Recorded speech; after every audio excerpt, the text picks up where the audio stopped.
Friends ఎలా ఉన్నారు? Welcome to our channel. Hemming తో పని లేకుండా మనం పైపింగ్ అనేది రెడీ చేసుకొని ఇన్విజిబుల్ పైపింగ్ స్టిచ్ చేసామంటే నిజంగా మన బ్లౌజ్ ఫినిషింగ్ కానీ నీట్నెస్ కానీ ఎంత చక్కగా వస్తుందో కదా. అసలు పైపింగ్ రాదు అని అనేవాళ్ళు కూడా ఒక్కసారి నేను పెట్టిన 1 మినిట్ వీడియో చూడండి. ఏ విధంగా స్టిచ్చింగ్ చేసుకోవాలి, అసలు ఎన్ని రకాలుగా ఉంటుంది, అసలు ఎంత ఈజీగా ఉంటుంది అన్నది మీకు అర్థమైపోతుంది.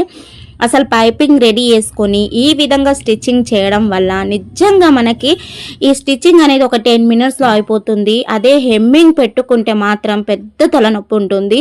అసలు బ్లౌజ్ కంప్లీట్ అయిన సాటిస్ఫాక్షనే ఉండదు. హెమ్మింగ్ అని అదే ఆలోచనలో మనం మునిగిపోతాము. కాబట్టి ఈ విధంగా మనం పైపింగ్ చేసుకోవడం వల్ల మనకి ఒక 2 రూపాయలు ఎక్కువ వస్తాయి. మన టైం కూడా సేవ్ అవుతుంది. బ్లౌజ్ ఫినిషింగ్ కూడా చాలా నీట్గా వస్తుంది. మనం ఎలాగో నేర్చుకుంటున్నాం కాబట్టి ఈ విధంగా బొటిక్ స్టైల్లోనే మనం